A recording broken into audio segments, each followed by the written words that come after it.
Jó napot kívánok!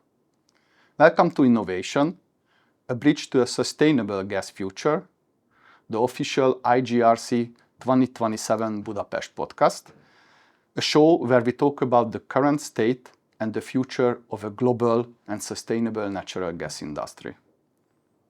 We give you a universal perspective of the gaseous energy sector, leading practices, new trends, and traditional solutions, industry insights, and new investments which will shape our future. Please don't forget to follow us on LinkedIn, Spotify, YouTube, or wherever you get your podcast. Enjoy the show. So welcome everyone, and welcome to the IGRC 2027 podcast series. Our distinguished guest today is Mr. Jan Haizmann, who is the Secretary General CEO of Zero Emission Trader Alliance. And formerly he was holding different executive positions in EFET. EFET actually is the European Federation of Energy Traders. So Jan, welcome. Let me tell you, if I missed anything in your bio, what would you say, what is important in your career in relation to the gas world? Well, I'm too old to bore you with all my career details because it has been a long time I've been in this industry. I entered it in 1999, so it's 25 years ago. Yeah, but the main point, maybe you missed, is that I have my own consulting practice, which has been existing for 16 years, and that is basically a company called Correggio Consulting, which I've been managing for a very long time. And that provides legal advice, but also regulatory and compliance advice to customers in the European wholesale markets. Mm-hmm. Okay, thanks very much for this addition. I think you know the market pretty well, so I have a very good position today, to ask you in many areas. I was thinking actually to touch three major areas, and the first one would be the renewable gases in the energy mix. And the focus with my questions would be on biomethane and hydrogen primarily.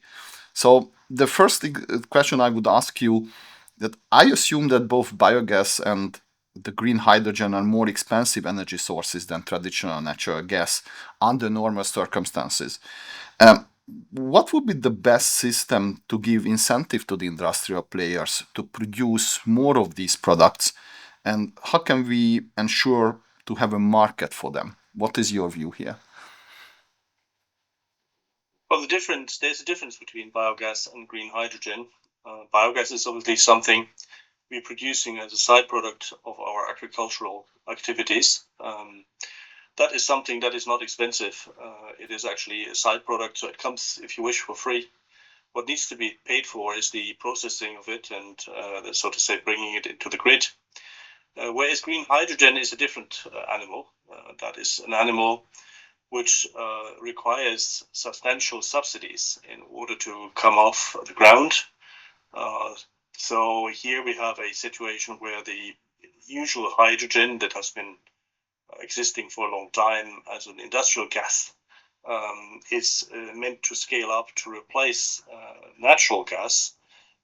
So here, this is a different case scenario from the biogas or biomethane case scenario, in particular as we cannot produce either hydrogen in Europe. So we need to basically import it, whereas in biogas, we're producing that gas at home.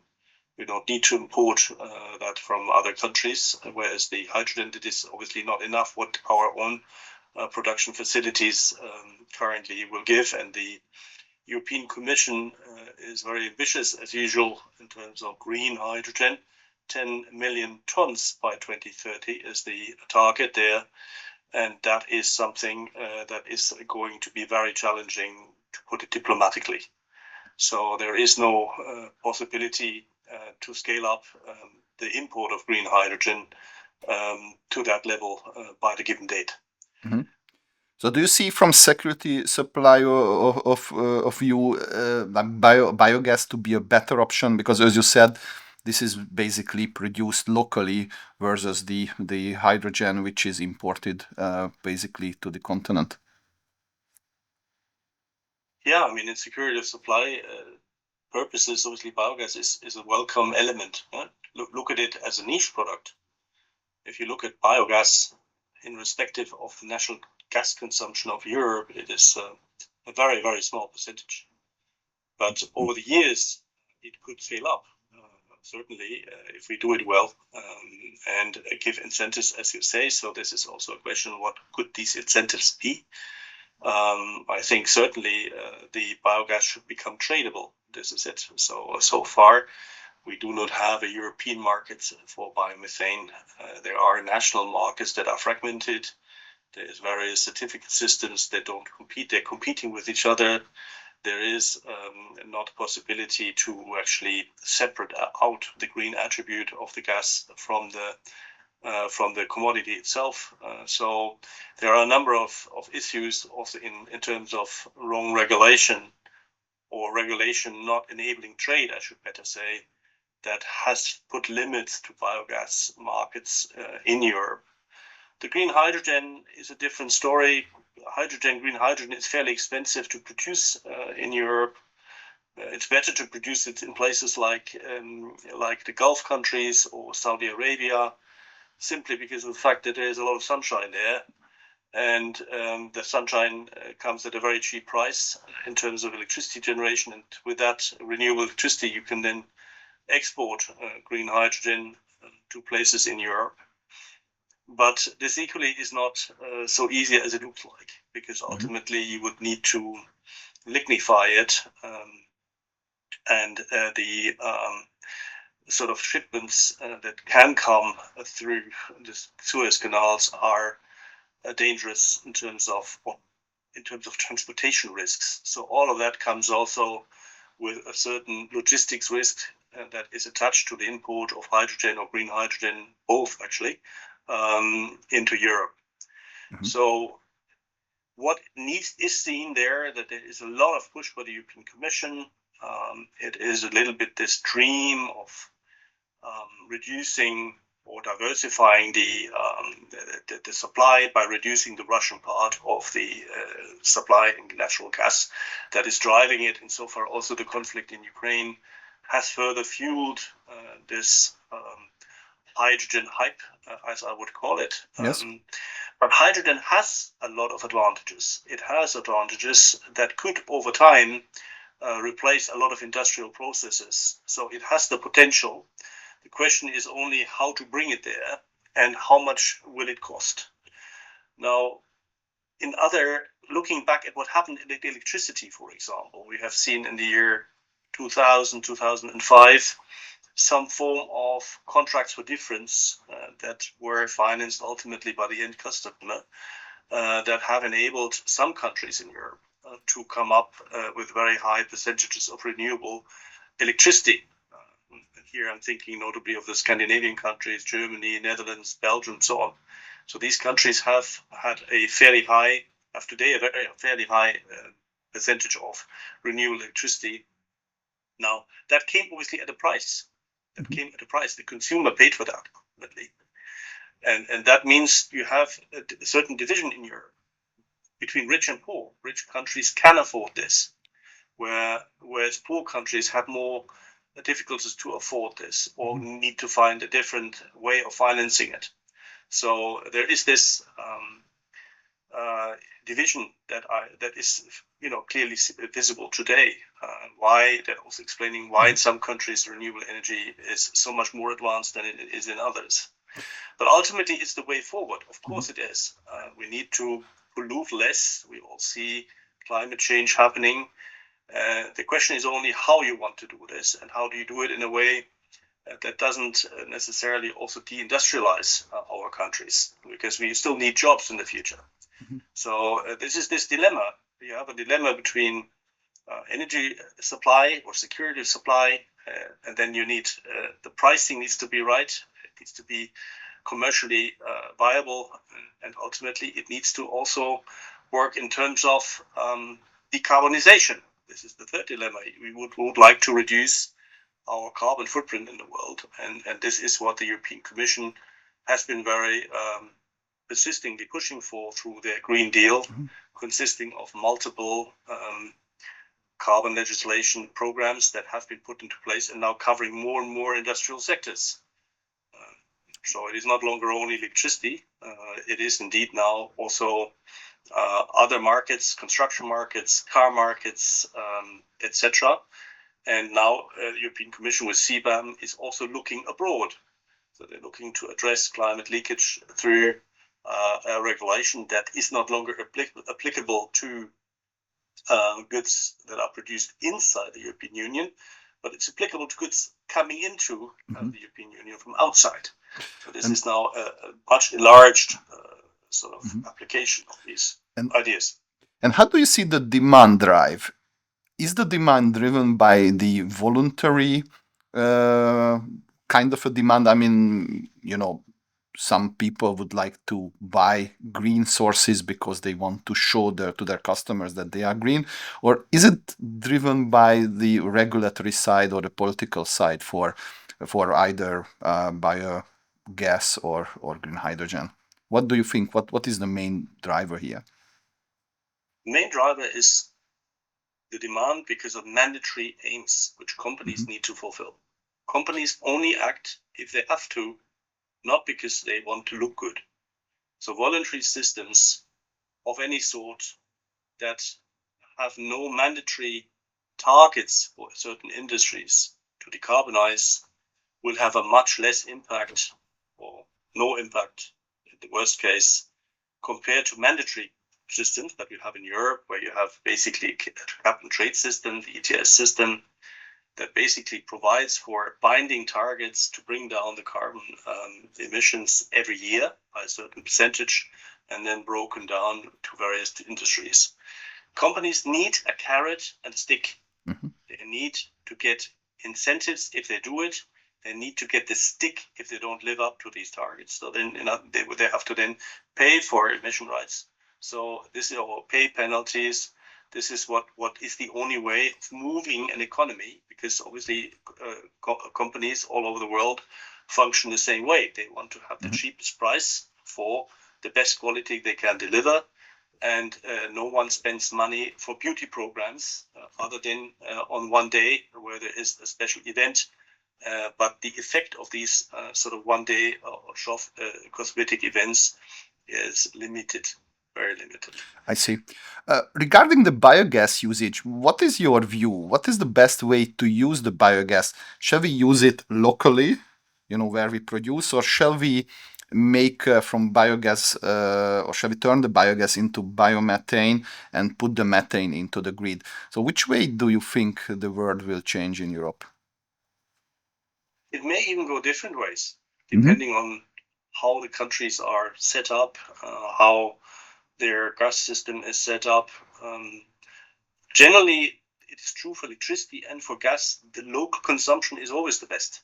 Okay. Local consumption is the most environmentally friendly one, because then you don't have any further CO2 that is lost or is created, I should say, through transport, etc., losing part of it. So local consumption is always good. On the other hand, when you talk at the traded market, what does the traded market want? Well, obviously, the traded market wants gas that is biogas that is then, so to say, also tradable cross-border. And this is something which we so far have not really achieved for the reasons I mentioned earlier. What the traded markets look for is a fungible biogas certificate that works everywhere. Okay. And is recognized everywhere. And where green certificates that are issued according to that standard are fungible in the country of reception. So in another country, in other member states. So this is what you would need in the market to exchange the green attributes when it comes to biogas. We currently don't have this, and this is not new. We didn't have it in electricity either, in renewable electricity. If you look at the very first electricity directives for renewable electricity, the member states did not want to share their subsidies. They wanted to keep the subsidies in the country. So in reality, to give you an example, renewable electricity that is generated in the province of Tyrol, which is part of Austria, with hydropower, for example, from the mountains, was not recognized in Germany to be renewable. Also, it it was quickly renewable, but there was no recognition for the green attribute of electricity in the beginning when the renewable electricity directive was implemented. The old directive only foresaw that there was the possibility for member states to conclude bilateral agreements on the recognition of their certificates, which was not utilized for many, many years. So this is it. In reality, the gas issues that we are seeing now, the fragmentation in terms of tradability, they are, for me at least, a déjà vu of what we already saw 15 years ago with electricity. Now, in electricity, we have substantially improved it. Mm-hmm. And I think also in gas, there should be a quick improvement. Otherwise, I do not see how that gas market should emerge. Yeah, that would be my next question. Do you see the European countries to overcome these obstacles? And yeah, you mentioned the subsidies that they want to keep in local. So can we find a solution on a European level to have actually a market for these green certificates or let's say a unified market in Europe for biogas or biomethane? If the countries agree to the targets, it will be achieved, of course. It's not a question of technicalities. In reality, you need a common standard, you need a common support by the member states, and then that creates the political will to make it happen. So there is no reason for not creating it. It's much more difficult for hydrogen, because in hydrogen, you really need to put your hands into the pocket. So you need to really find the money that would bring scalable green hydrogen deliveries into the marketplace. And that is more complicated because it is much more expensive. So here you cannot just use the existing pipeline net grid that we have without upgrading it. So you need to basically create either new grids, which for hydrogen only, or you completely change or upgrade the existing grids.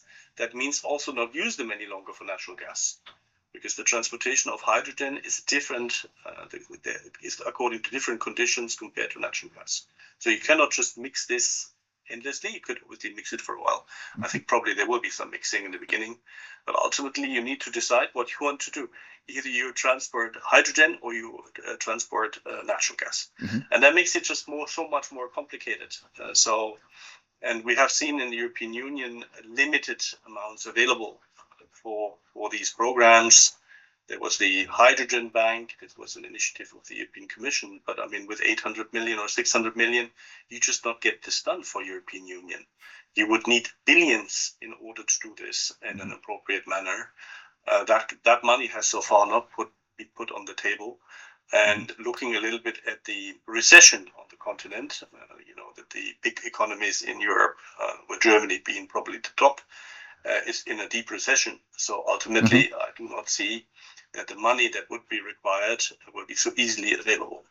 So you say that basically what I understand, that these green deals of Europe, they need much more funding than today. So that's how I see the situation. Also, just tell me one more thing on this topic, which I'm really curious. Do you see the technology side to improve, and can it help actually to speed up this process? Because especially in green hydrogen, the prices are still 3-4 times higher than the gray hydrogen. This is a huge difference. I mean, someone should pay the difference. I believe if the prices would be closer to each other, let's say if green hydrogen would cost only twice as the gray hydrogen, maybe this whole process would speed up. Am I correct with this assumption? Well, if you find the money, you create like a contract for difference or a Klimaschutzvertrag, as it was invented in Germany a while ago, where you basically you have the gap closed between both commodities, one being green and the other one being conventional, then you can close this gap. Mm-hmm. But you need to have an idea who should pay for it. It cannot be the industry that pays for it, because the industry is already under very strong competition globally. So you would need maybe other funding methods in order to have that system running. Looking again at electricity, in Germany, there was the EEG, the Erneuerbare Energiengesetz, that was enforced for 20 years. That worked really well. It worked basically, it was a system whereby the end consumer paid the difference between let's say the market price and the price that the renewable electricity had. Mm-hmm. according to the finance that was secured by the project developers, and there was like a price guarantee given for 20 years. I mean, if something like this was created for hydrogen or for biogas, that would obviously scale up these commodities in terms of acceptance and usability tremendously. We have seen this in the electricity sector, where we went from 0% to I think more than 50% of generation capacity in particular member states is now a given. So it was only enabled through this, and it came also with an enormous depreciation of the cost. So in reality, the cost of solar and wind today is much cheaper than it was 20 years ago. So even solar today is probably the cheapest way to produce electricity, and obviously much cheaper than any conventional energy, because you still would need to pay for the fuel, which you don't need if you use wind or power. So this means that this German example can be implemented on a European level and would be even easier, as you say, because now the prices, the price difference between renewable energy and the traditional fossil sources are significantly less, or even more beneficial on the side of renewables. Okay, I see your point. Yeah. It's a long-term view. You need to take a long-term view. So short-term, there will be cost that the community needs to pay for. If this is the desired outcome, you need to see, does the community want that outcome? If they say the European community wants to have, let's say, decarbonize 100% by 2050, there is actually no more question. You want to have that happening. And the second question is, well, what to do with the cost with it? So obviously the cost of it is in the beginning. The cost lies in the transition itself. It lies in the period where someone, either it's the state or it's the end consumers or it's someone else that actually brings the money into the pot to basically help incentivizing these new energy forms. But at the end of the process, everyone is winning, because ultimately the cost that you have is substantially lower than it would be the cost if you used only fossil fuels. So this is also probably why a country like Germany, that is highly industrialized, embarked on that venture. This was the long-term, let's say, or still is the long-term target, to have more competitive industries that produce with a very low electricity cost. And on the other hand, you also gain through this more independence from particular gas suppliers, because obviously with electrifying, for example, transportation, by banning fuel cars, you just need less fuel. You basically need more electricity, which you can then produce at home. So it also addresses, next to the cost, it also addresses security of supply issues. Okay, I think that's really fair enough. It's very clear for me, and I understand now your point. I think it's absolutely rational for me.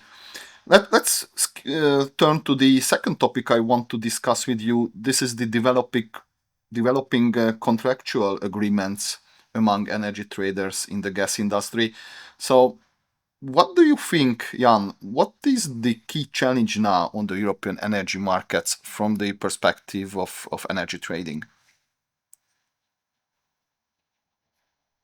Well, a key challenge on the European energy markets is to regain trust in the OTC market.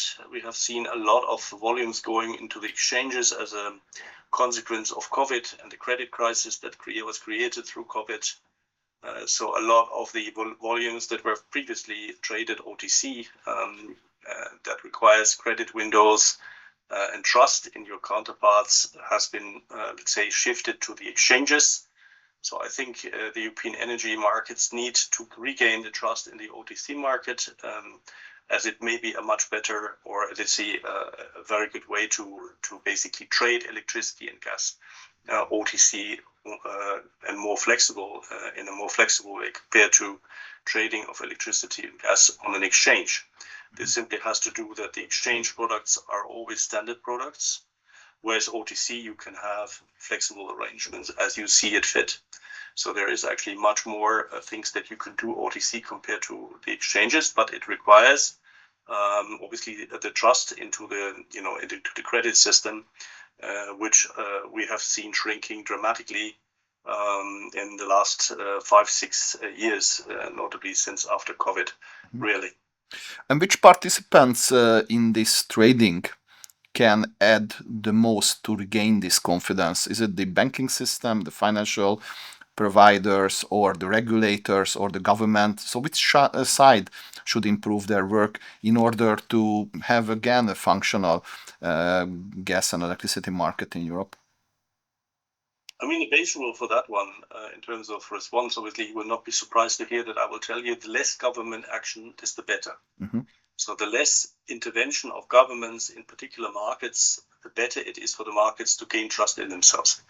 If you have constant government action, like in some member states, a lot of volatility in terms of regulation, as we can see, the less the trust there is in these markets. So let the markets do their thing. They deliver what they should deliver. Price should be based on offer and demand. And it does also mean that sometimes the price goes up.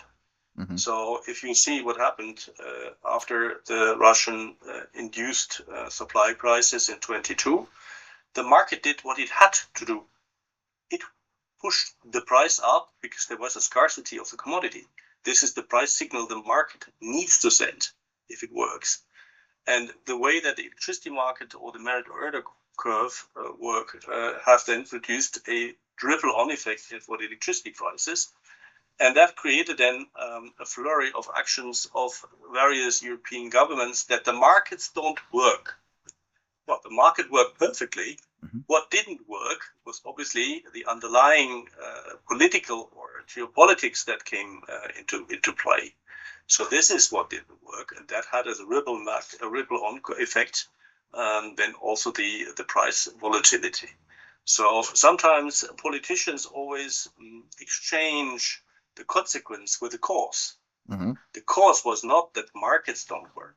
The cause was that there was a problem in geopolitics. This was the cause of it, not the markets not functioning. But yeah, this is how politicians are, and they are, let's say, always tempted to intervene in the energy markets. It will never change. Yeah, I clearly remember when this price ceiling was introduced on the gas market. So do you see that action also as a detrimental to the market at that point? Was it, changing the speculation, or was it completely unnecessary to put a price ceiling to the gas market back in 2022? Well, the price ceilings they put in place were completely useless. Mm-hmm. That is something you can say ex post. Certainly, the prices have substantially, come down since the crisis is over. So once again, I think that the markets themselves are best suited to find the appropriate price based on offer and demand, and that doesn't require price ceilings of no one. Obviously, it's always when governments should act is where there is a need to act when it comes to private citizens that need to have their energy prices secured, so to protect those who are poor, that they can keep their houses warm and the lights on. That is something else. But this has nothing to do with limiting the wholesale price. This is not something which is directly in connection with the end customer price. So I think here sometimes there is confusion on what is really required. But looking back, the price ceilings had no effect. Okay, that's pretty clear. How do you see the market developing from contractual methods? So what kind of new products can prevail on the gas markets in Europe, or which direction the market is going now? I think the market goes, first of all, away from the longer term deals. They're going into shorter term deals.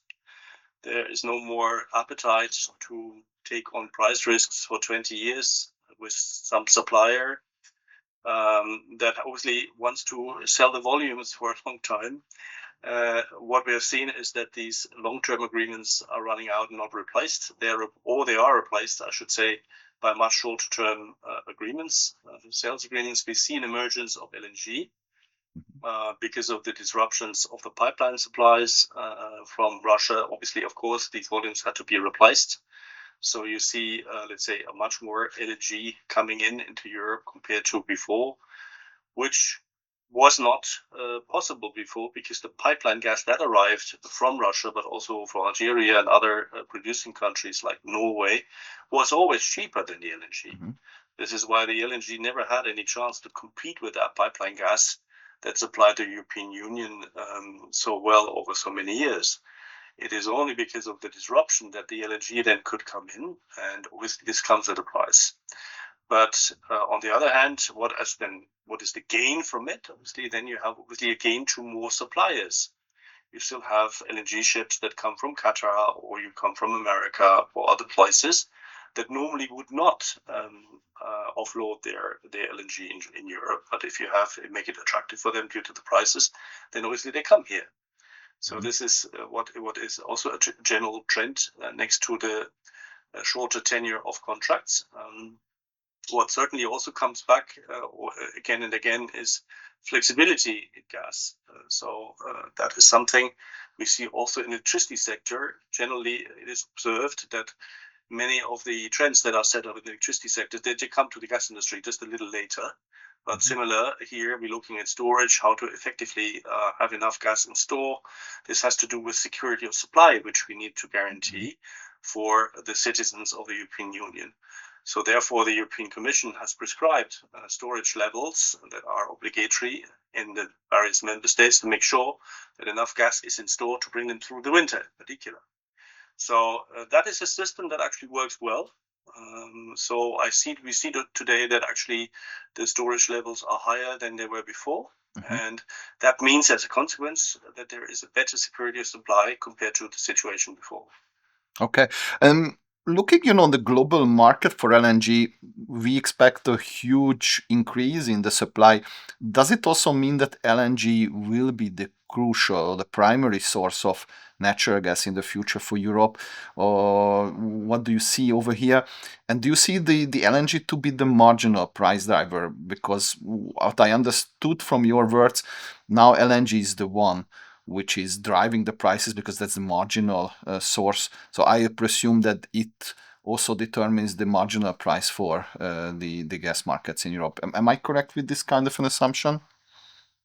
Yeah, I mean, the role of LNG is certainly greatly enhanced because of the much larger supply. So it becomes then also more prominent in the price setting. That is clear. But whether on the long term, now looking again, taking maybe a view of 10 years ahead or 15 years ahead, whether we will still get that much LNG depends very much on various factors. One of the factors is how does our industry cope with all the Green Deal? How much of the industry we can keep in Europe? How much of the industrial industry or activity, I should say, goes, for example, to other regions of the world? So how do we actually, what sort of demand we're going to see here? That is one point. The second point is geopolitics again. What happens is there is a peace settlement in Europe and maybe the sanctions that we're currently seeing disappear over time. That also then creates again the opportunity for gas deliveries into Europe from various corners, including places like Azerbaijan, for example. And so there is a number of things, but LNG is unbeatable in terms of flexibility, because that ship just simply goes to the place where the price is best, and this is not something you can do with a pipeline contract. A pipeline contract is its transport path is fixed, whereas with shipborne gas deliveries, they can just simply be rerouted wherever you find it as a seller opportune to sell it to. Okay, I think that's pretty clear. Let's turn to the last topic I want to ask you, and that's basically in connection with your role as an advisor for wholesale energy companies and the European Commission. I'm very curious about your view of the Central and Eastern European developments, because that affects, our markets primarily, and especially Turkey. How do you see the Turkish situation? Can that country be an important hub for natural gas? Can the Turkish market improve in that direction, that they can be a kind of a supplier for the Central and Eastern European region, especially if Russia is withdrawing further from the supply position what they have today? Turkey has had this opportunity for a gas hub for a very long time. So it is because of its situation, its geographic situation, it is the bridge between producing countries and receiving countries. So it is that bridge, and it's sitting on that bridge for a long time. But it has not utilized so far these opportunities. Now, there may be various reasons for that. The main reason probably is that Turkey has not properly unbundled the main company called BOTAŞ. BOTAŞ today is a vertically integrated company that basically has is present in all parts of the value chain. So once that this changes and the gas grid is unbundled and fully liberalized, then obviously there is opportunities for Turkish free gas market to emerge. And more on a general level, independent also from politics, Turkey has greatly advanced in terms of conditions for such a hub, which rely on various things. They rely, for example, on storage that didn't exist 15 years ago or hardly. Today, there is large storage sites in salt caverns available in the Republic of Turkey. It has also advanced largely on LNG facilities, so it is not so longer independent on pipeline supplies, but it has, I think, 6 LNG terminals now available. And that comes also with more diversification of its own supply from other countries than the ones that it's anyway connected with through pipeline. So Turkey has indeed an ideal situation also, as it has now own gas and it wants to scale up their own production ambitiously. So that also gives more of a substance in the country itself. So Turkey has always had this opportunity. It has improved the conditions for playing that role, and given the potential supply risks in some parts of Eastern Europe, I believe it would be an advantage if the Republic of Turkey would advance such hub.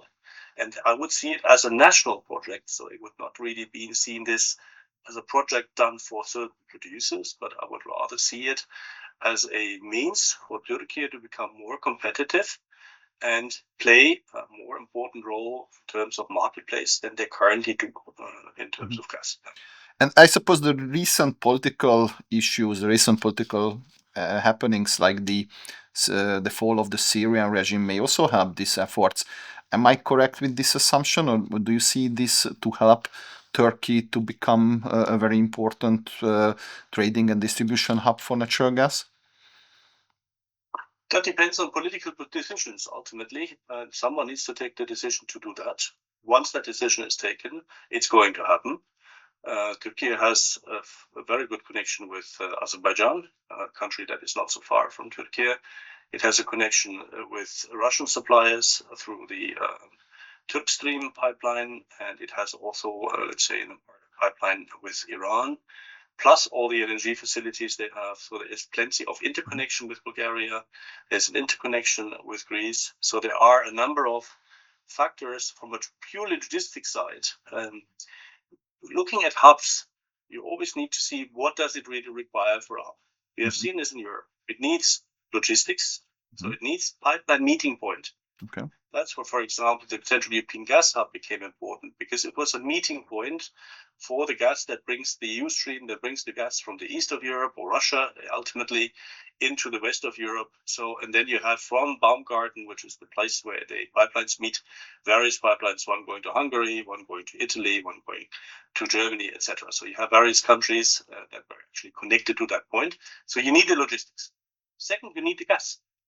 So obviously, if you are short as gas, it's difficult to build a hub. But if you have your own gas, for example, and then you have various sort of pipelines bringing the gas from other places, you have the substance for that gas. Okay. And thirdly, it requires simply a political decision to unbundle the network from trade and supply, or alternatively, if that is not possible, create some sort of free zone where such gas could be traded. And that may be an opportunity for Turkey, because they could create such free zone.